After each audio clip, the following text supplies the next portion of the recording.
Good morning, magandang umaga po sa ating lahat. For our lesson today, we will be talking about something that is very basic, or it's actually part of the ABCs of Christian growth, or the Christian life as we may call it. And I'm talking about prayer, o yung panalangin. It is one of the most basic expressions of religion that we learn even as young children, especially po sa atin na lumaki with a Christian background, whether Catholic or ano man yan. Even at a young age, nakikita po natin that to express religion is to pray to some deity, to some God. But of course, ang panalangin ng isang tunay na Kristiyano ay naiiba. It is set apart from the prayers of all other religions. At yun po yung gusto nating i-discuss sa umagang ito. And before that, of course, let us pray and ask God for help. Father, as we embark on such an important and vital aspect of our Christian life, we ask and pray, Father, that you indeed would help us. Kumilos kayo, Panginoon, sa amin pong kalagitnaan. May you set our hearts and minds aright.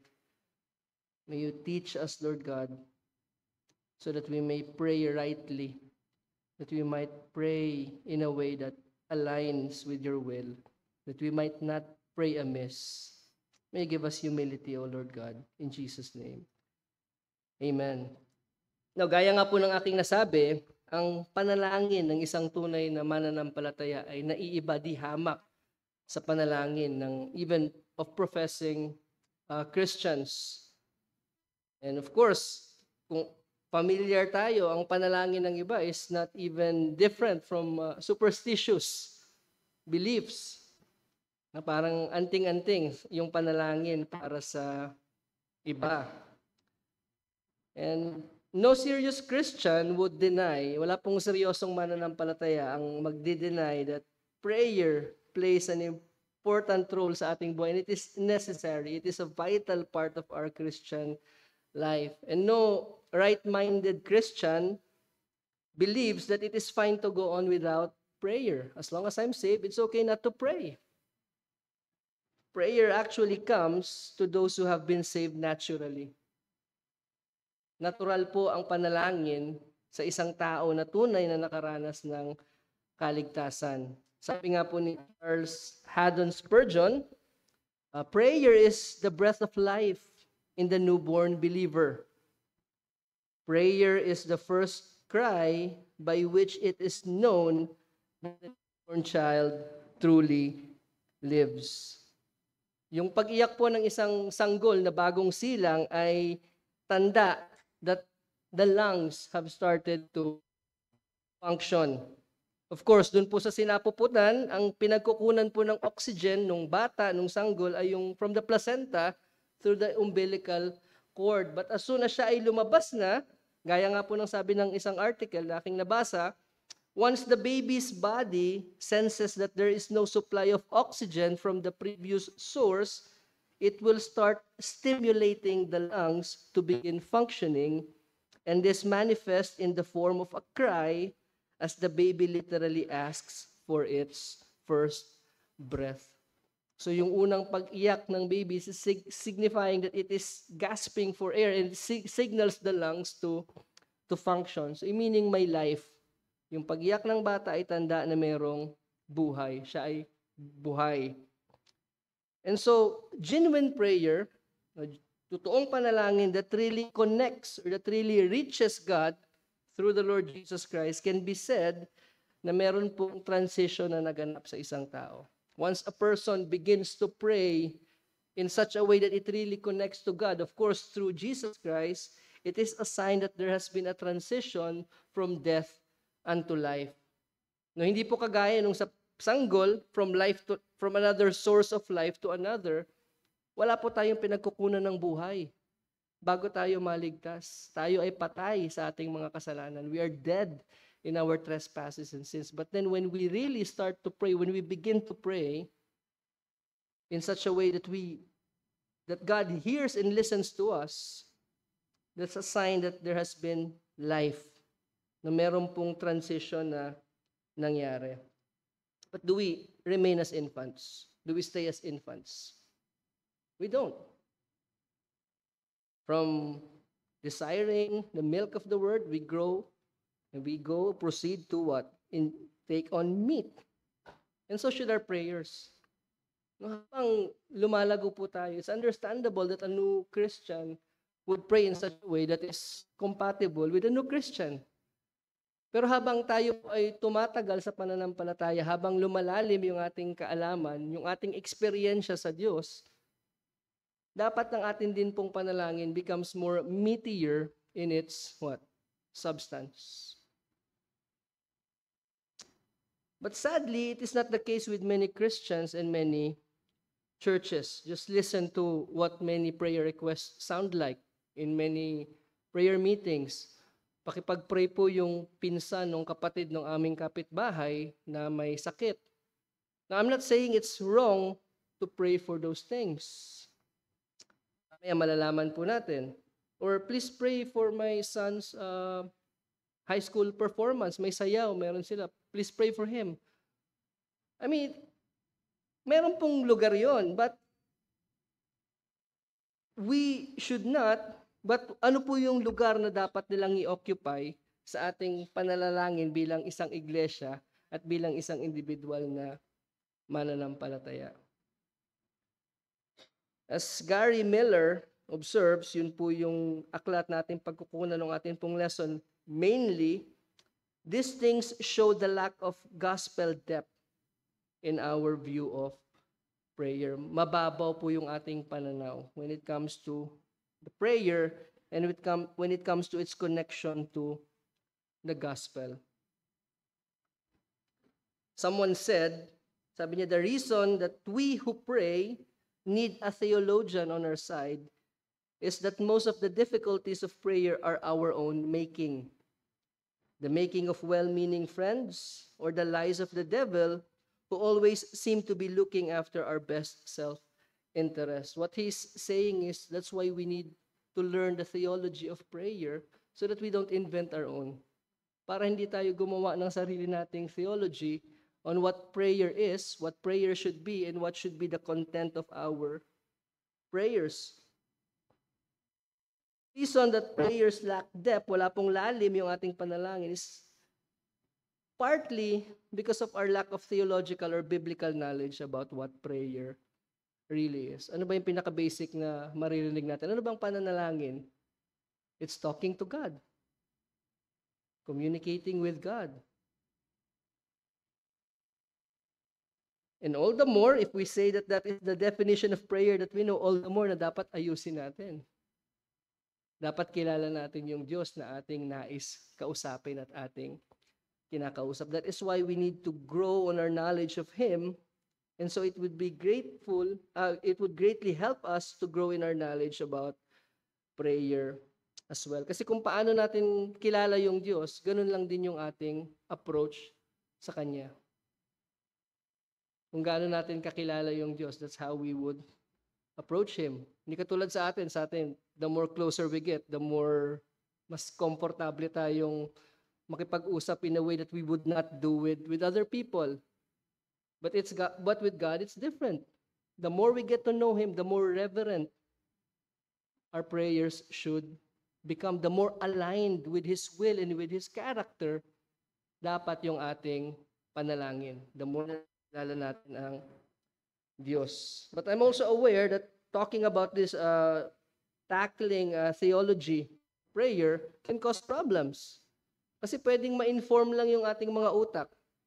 We can pray theologically sound, theologically correct, pero nagkukulang naman yung sincerity. Pwede yun. Pwede po mangyari, especially for us, men, who pray publicly. We can pray with the right words. We can pray in such a way that we can make everyone up. But then, nasaan yung sincerity?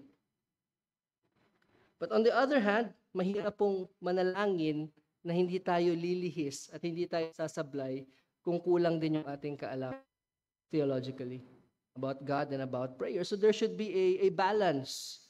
As with any theological study that we embark in, our main goal is not simply to fill our minds with knowledge, which can, of course, puff up, but our main goal should be to grow in such a way that we can better please and serve God. We want to learn more about prayer because we want to pray in such a way that is really pleasing to God. So for this lesson, mainly yung atin pong pagkukunan ay yung aklat ni Gary Miller, Calling on the Name of the Lord.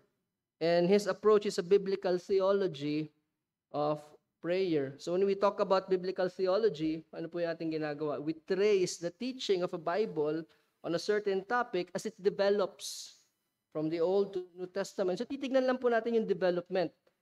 Na siguro mga 1 o'clock tapos na po tayo from Genesis to Revelation. Biro lang po. Let's talk a few verses on the Old Testament. Now, of course, when we also talk about biblical theology, it starts with the premise that the Bible is one big story. Isang storya lamang po ang Bible from Genesis to Revelation. And we will discuss about how this topic develops. So starting at the Old Testament, yung pamagat nga po ng libro is Calling on the Name of the Lord. Calling on the Name of the Lord by Gary Miller. Tignan po natin from the Old Testament how calling on the name of the Lord or Yahweh, calling in the name of Yahweh, or prayer that asks God to deliver on His covenantal promises is the foundation for everything, all that the Old Testament says about prayer. So when we take the verses or the passages that talk about prayer in the Old Testament, at the bottom of this or at the base of this, what? It is prayer that asks God to deliver on what He has promised on His covenant. Nakita po natin yan. And of course, marami po sa atin dito, I'm looking at everyone, we are familiar about how crucial the first few chapters of Genesis are in any theological study. Kaya kung nakikinig kayo kay Pastor Rene, lagi tayong Genesis, may masteral na tayo sa Genesis 1 to 3. But hindi lamang po yun, even dagdag pa natin yung mga iba pang chapters ng Genesis. Because if we get creation, if we get the garden and the following chapters wrong, we get the Bible wrong. Pag nagkamali po tayo ng simula.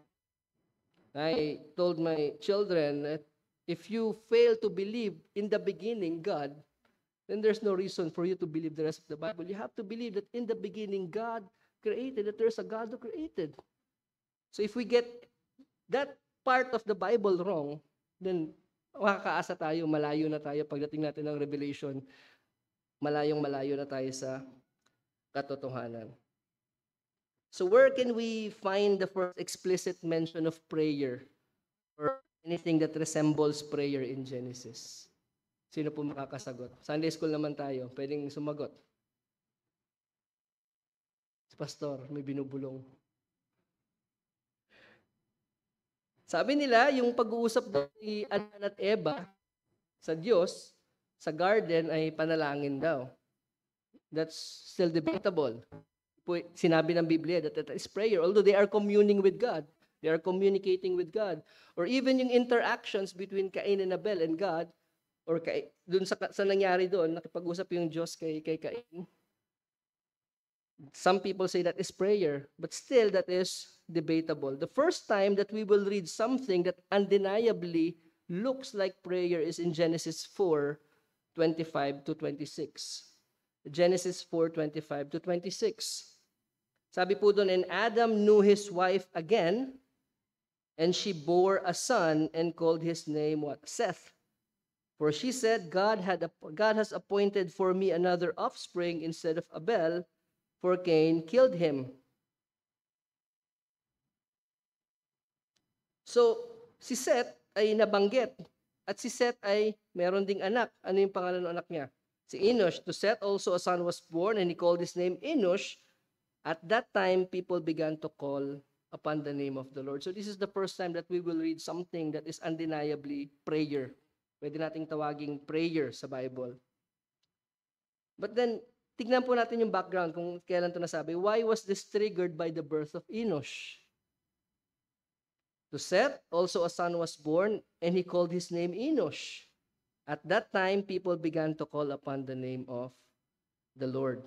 Si Enosh po ba yung nagpasimula na tumawag at manalangin ang mga tao sa Diyos? Hindi po sinasabi yun ng Biblia.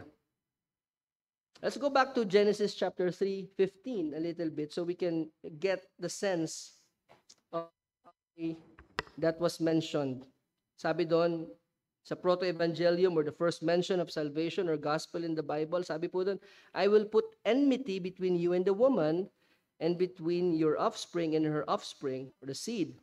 He shall bruise your head and you shall bruise his heel. At nabanggit na nga po, if we've been listening to Pastor, nabanggit niya na, ilang beses niya nabanggit that as early as that point, after God gave that promise to Adam and Eve, they have already been anticipating yung tugon. They have already been anticipating that seed who will crush the head of the serpent. Nagsimula na po nilang antayin kung sino yung darating na pangako. At dito po natin makikita yung thrust kasi kasunod po noon, makikita natin yung narrative between Cain and Abel. So there are two sons, kanino doon manggagaling yung seed. Of course, Eve greatly rejoiced at the birth of Cain. Many say that she expected him to be the one. Ano yung pinangalan niya? Ano yung naging tugon niya? I have gotten a man with the help of the Lord. That was Eve's exclamation after Cain was born. Whereas si Abel, nung pinanganak, vanity, yung meaning ng pangalan ni Abel. Ito na meron na Ano pang pakinabang ni Abel? But of course, we know the story. Pinatay ni Cain si Abel. So sino na lang yung natitirang possible line na kung saan manggagaling yung pangako? Si Cain. At that point, the narrative. So we're left with Cain as the possible serpent crusher or at least his descendants. At basahin natin kasunod nun yung genealogy ni Cain. So doon ba natin ititrace yung lineage ng magiging pangako ng Panginoon, yung tugon sa kanyang pangako? Are we really reading that the promised seed will come from Cain, who was a murderer? Kasi yun yung genealogy na sumunod But then the narrative takes a turn. Biglang tinigil yung narrative dun sa genealogy ni Cain at dun pumasok ngayon yung pagsilang ni Seth. Ano yung contribution ni Seth sa Bible na nakasulat? Naging tatay ni Enosh. Yun lang po yung kanyang significance. It wasn't even mentioned if Seth was a good guy or a godly guy or yung line niya, it was not talking about the character of Seth at all. But his line, the line of promise is now going to be traced through Seth. And the only contribution that we can read of him in the Bible is that he bore a son whose name was Enosh. And like father, like son, yun lang din po yung naging contribution ni Enosh. They fade into insignificance after their names were mentioned. So at this point of the narrative, malinaw na po. It is neither Cain, neither Abel, nor Seth, nor Enosh were the fulfillment of the promised seed. Wala po sa kanila. And so it seems, at this point, the descendants of Adam realize that it's gonna take some time for that promise to be fulfilled. And that's the time when people began to call on the name of the Lord. It's gonna take some time. They were waiting for that deliverer. That calling upon the name of the Lord is tied to the promise of that deliverer who is to come. So may kinalaman po yung kanilang pagtawag sa Panginoon dun sa pangako ng Diyos, sa kanilang paghiling sa Diyos, sa pag-aantay sa Diyos, sa kanyang pagtupad ng kanyang pangakong kaligtasan that is gonna be through that seed that was promised. So it is in the most natural explanation of the fact that Enosh's birth led the people to call on the name of Yahweh. At this point in time, it seems that the seed is going to take some time to arrive. So what does the phrase mean, calling on the name of Yahweh? It simply means crying out to God in prayer. That's the simple explanation. Crying out to God in prayer.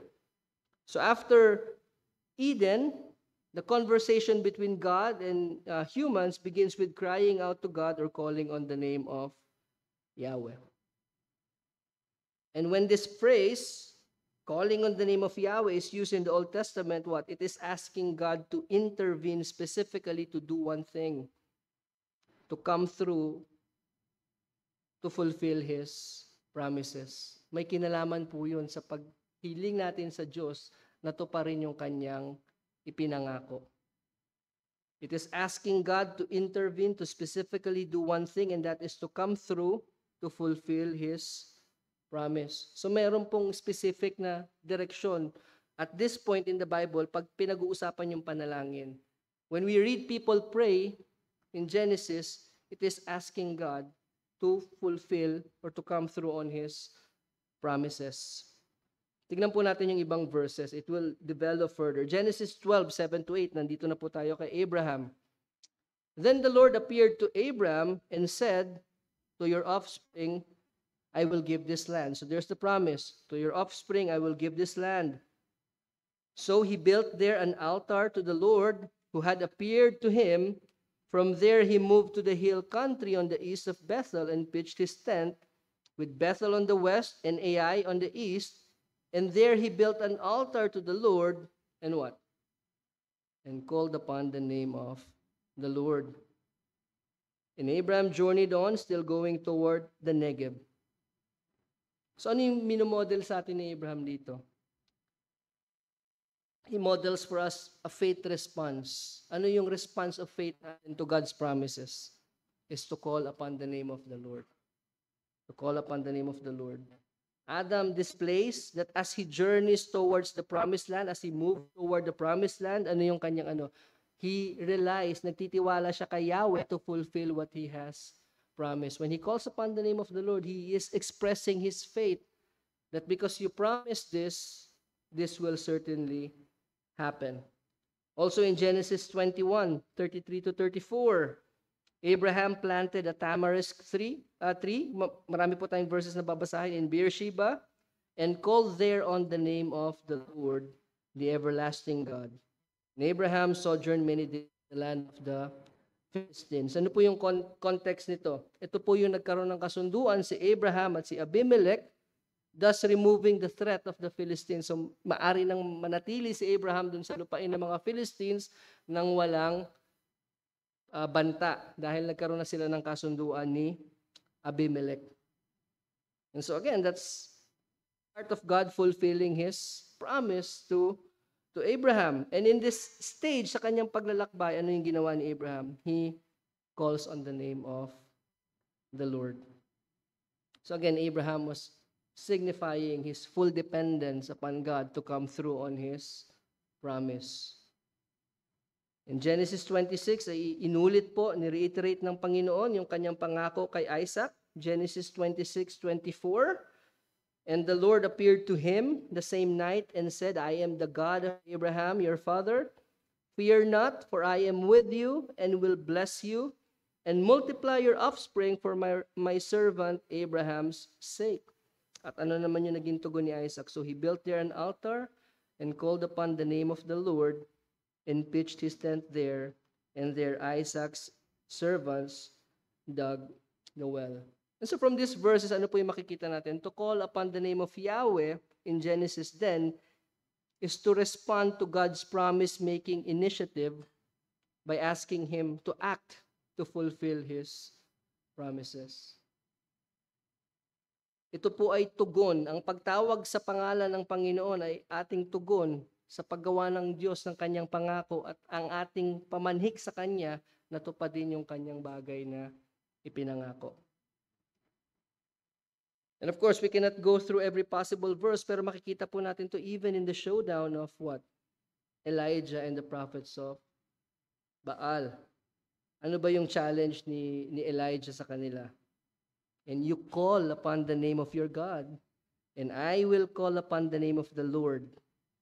And the God who answers by fire, He is God. So dito malinaw po na naiintindihan ni Elijah that calling upon the name of God is prayer. And prayer revolves around God's promises, particularly yung kanyang pangako doon sa mga patriarchs, to Abraham, Isaac, and Jacob. Listen to Elijah's prayer. And at the time of the offering of the oblation, Elijah the prophet came near and said, O Lord, God of Abraham, Isaac, and Israel, let it be known this day that you are God in Israel, and that I am your servant, and that I have done all these things at your word. Answer me, O Lord, answer me, that this people may know that you, O Lord, are God, and that you have turned their hearts back. So again, it revolves around the promise of God to his people, particularly to Abraham, Isaac, and Jacob. Moving on to the prophets, sabi nga ng author, ni Gary Miller, in the prophetic literature, it is also equally clear that calling on the name of Yahweh is not a vague term to cover all kinds of interaction with the divine. Now again, very specific, but simply put, calling on the name of God is tied to his promise of salvation. It is connected, intimately connected with his declared plan to rescue his people and to act in judgment and salvation. So later, mas magiging malinaw po yung ating tinatahak. Isaiah 12:3, with joy you will draw water from the wells of salvation, and you will say in that day, give thanks to the Lord, call upon his name, make known his deeds among the people, proclaim that his name is exalted. So again, it is tied to God's salvation, calling upon his name. And also, it is in fact the definitive mark of the people of God. Sino daw yung tao ng Diyos? Those who call upon his name. Jeremiah 10:25, pour out your wrath on the nations that know you not, and on the peoples that call not on your name. Positively, Joel chapter 2, verse 32, Joel 2:32, and it shall come to pass that everyone who calls on the name of the Lord shall be saved. For in Mount Zion and in Jerusalem, those who escape, as the Lord has said, and among the survivors shall those whom the Lord calls. Zephaniah 3:9, for at that time I will change the speech of the peoples to a pure speech, that all of them may call upon the name of the Lord and serve him with one accord. So again here, tinitignan po natin how calling upon the name of the Lord is a mark of the true people of God. Last verse, Zechariah 13:9, they will call upon my name, and I will answer them. I will say, they are my people, and they will say, the Lord is my God. So makita natin doon sa mga verses na malinaw yung connection between Yahweh's prior covenant commitment, save his people, and calling on his name. If anything, mas malinaw po ito in the final example that we will be looking at, na kung saan titignan po natin yung servant of the Lord, which is depicted Psalm chapter 2, a figure of divine judgment. Sino po ba yung someone who ultimately is described as one who calls upon the Lord? It's none other than the Lord Jesus Christ. And it is in connection again with God's judgment. Buksan po natin yung Isaiah 41:25. I stirred up one from the north, and he has come. From the rising of the sun, and he shall call upon my name. He shall trample on rulers as on a mortar, as the potter threads clay. So again, it speaks about the Lord Jesus Christ. And in one verse, I'm not sure if I have noted it here. Ito yung, hindi ko yata na-note. It speaks about this same servant is the Lord Jesus Christ. So as we move forward dun sa Old Testament, it seems more clear that the phrase calling on the name of the Lord or calling on the name of Yahweh is used to speak about prayers. Every time na mababasa po natin yung calling on the name of the Lord, it speaks about prayer but not in a generic sense. Again, it is tied to God's covenant promise to save a people. And on the other hand, on the other side of that salvation is judgment. So in simpler terms, kung ilalagay natin siya in a New Testament light, it is gospel-centered yung panalangin. It is gospel shape. May kinalaman dun sa kaligtasan ng Panginoon, which again, on the other side of that salvation for God's people is judgment. So we cannot separate yung prayer, yung panalangin, or in this lesson, calling on the name of the Lord with His promise to save a people. Hindi po natin pwedeng ihiwalay. So basically, yun na po, meron na tayong guidelines on what to pray for. Meron na tayong linya na pwede nating tahakin kung saan pwede nating iangkla yung ating mga panalangin. Let's just look briefly on the Psalms. It is used to differentiate between those who trust the Lord and those who don't. Psalm 79:6, pour out your anger on the nations that do not know you and on the kingdoms that do not call your name, call upon your name. Psalm chapter 80, verse 18, then we shall not turn back from you. Give us life and we will call upon your name.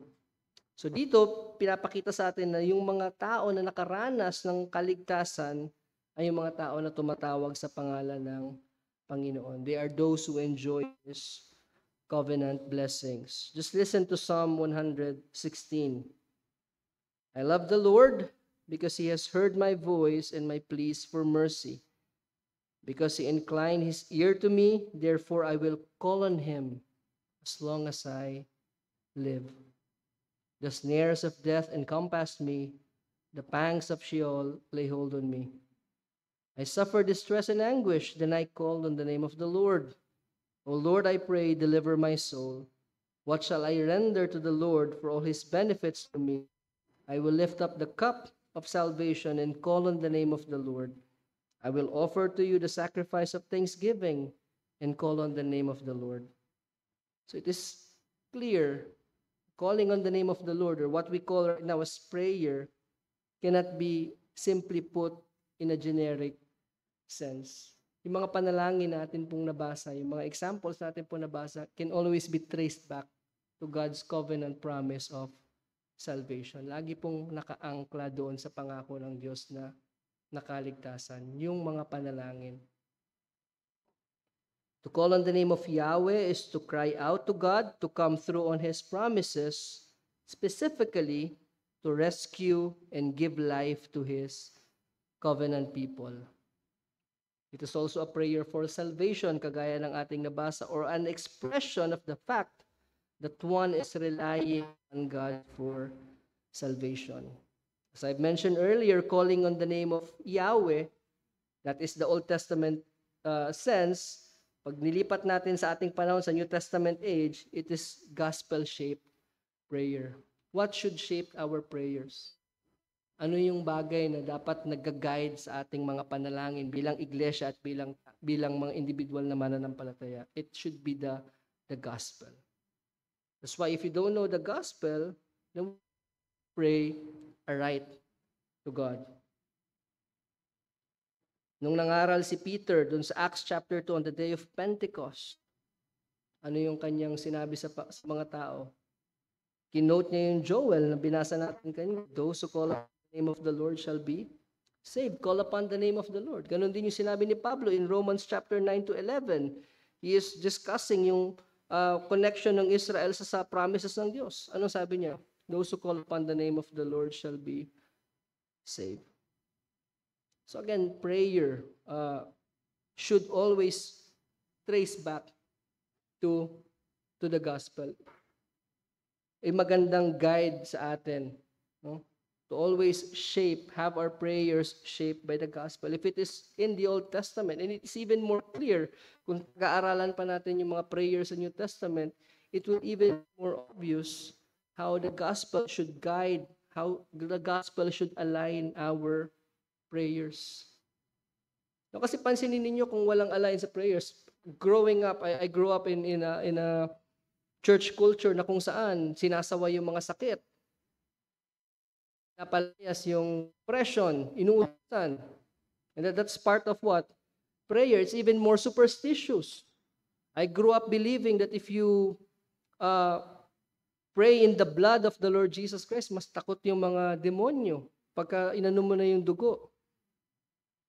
No, that's really superstitious.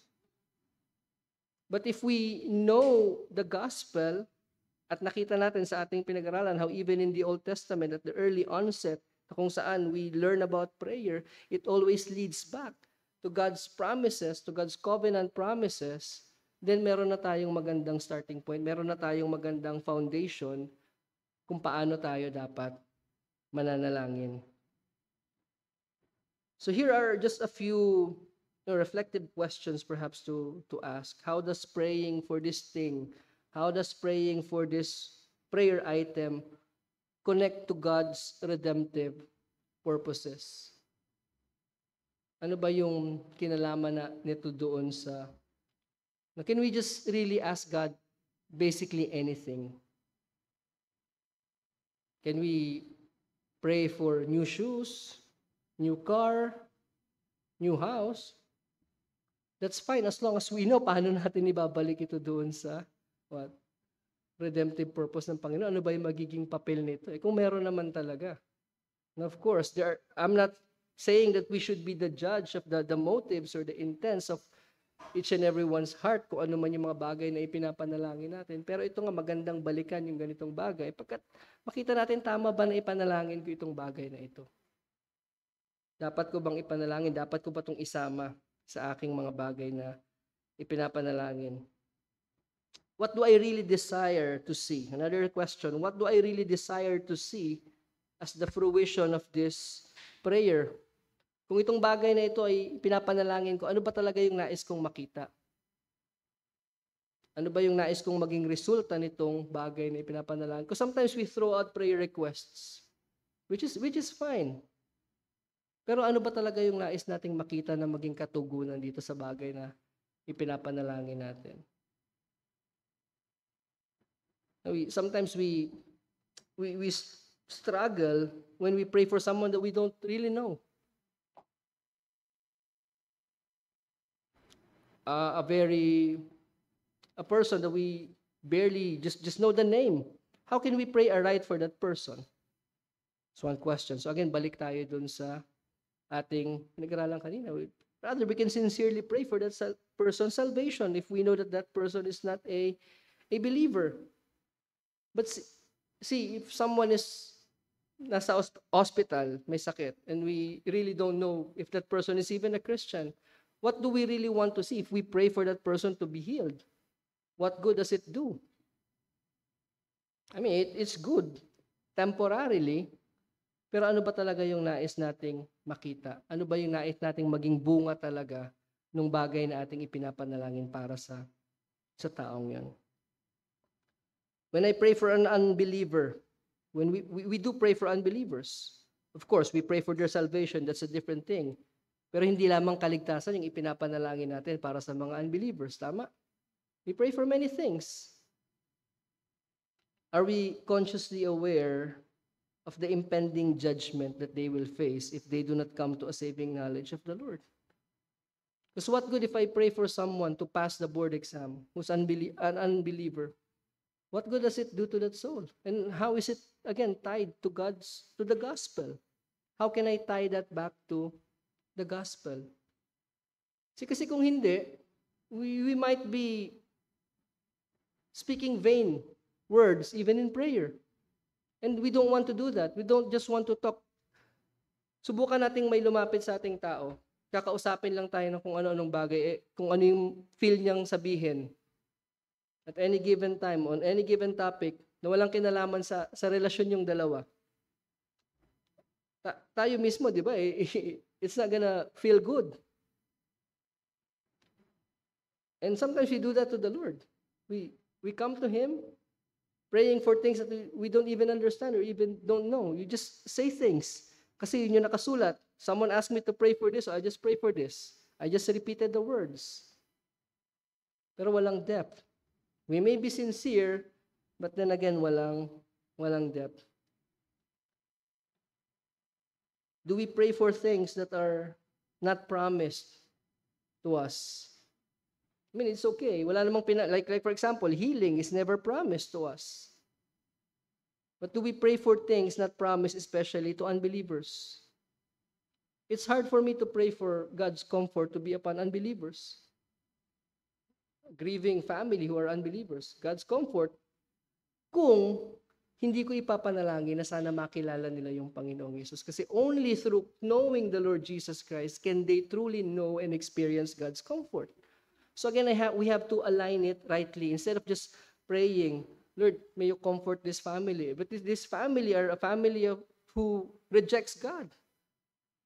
Again, we have to set our prayers. Alright, kailangan lang natin i-align ng tama yung ating mga panalangin. Hindi ko po sinabi na yung mga bagay na examples na binigay ko ay masamang ipanalangin. Pero kailangan mas maintindihan natin kung paano natin i-align ng tama yung ating mga panalangin. Kasi pinapanalangin naman talaga natin yung mga ganong bagay. Kaya nga kahit yung mabubuting experience na pinagpapasalamat natin sa Diyos that are experienced by unbelievers, successes na kanilang natatamasa ng mga anak natin, ng mga mahal natin sa buhay. We thank God for those things, but we want God to use those experience. We ask God to use those experience to lead them to repentance because God's goodness should lead them to repentance. So we don't just thank God that this person or that person had this or that success, but rather we pray that they might realize what? That God has been so good to them despite that they are sinners, despite their rebellion. And so it should lead them to repentance. Doon natin dapat ngayon i-ano yung ating panalangin. It's what should undergird our prayers. When we pray, do we ask for things that God promised as blessings of salvation? We should, all the more. Kaya nga dapat alam natin yung mga pangako ng Diyos eh. Kasi kung hindi tayo familiar dun sa mga pangako ng Diyos, paano natin ipapanalangin sa Kanya na ibigay sa atin yung mga bagay na ipinangako naman yan sa atin? Victory against lust. Victory against greed, against anger, against sin in general. God has promised that to believers. Do we pray for those things more? Ano ba yung nagdo-dominate dun sa ating mga hinihiling sa Diyos? Is it dominated by a short perspective, a short-sighted perspective? Or when we pray, is it guided by a wider, more eternal perspective? Paggising natin sa umaga, pagtulog natin sa gabi, ano ba yung mga bagay that occupies our mind when we pray? Again, babalik tayo dun sa gospel. Babalik tayo dun sa pangako ng Diyos na nakaligtasan. That would be a very good starting point para yung mga bagay na ating ipinapanalangin ay may direksyon at may tamang tinatahak na landas. So Lord willing, we will continue on with the other, which is gonna touch on more on specifics pagdating sa panalangin. So is it a good question, final question to ask is, how gospel-centered is my prayer? How gospel-centered is my prayer? Manalangin po tayo. Panginoon, maraming salamat po sa inyong panalangin, sa inyong pong pagtuturo sa amin. You have not left us to ourselves even when it comes to prayer. How we ought to pray, what things we should pray for. Salamat, Panginoon, pagkat patuloy po kayong nagtuturo sa amin. Tulungan niyo kami, Panginoon, na maitama nga po, hindi lamang ang amin pong puso, hindi lamang ang amin pong isipan, bagkus sa mga bagay din po naming pinapanalangin. We know that there are many things that concern us, many things that make us anxious. But Father, may you always bring us to the mercy seat of the Lord Jesus Christ, knowing that it is only through Him that we can even pray. But Father, help us. Kagaya po ng mga disciples, our prayer is teach us to pray. In Christ's name, amen.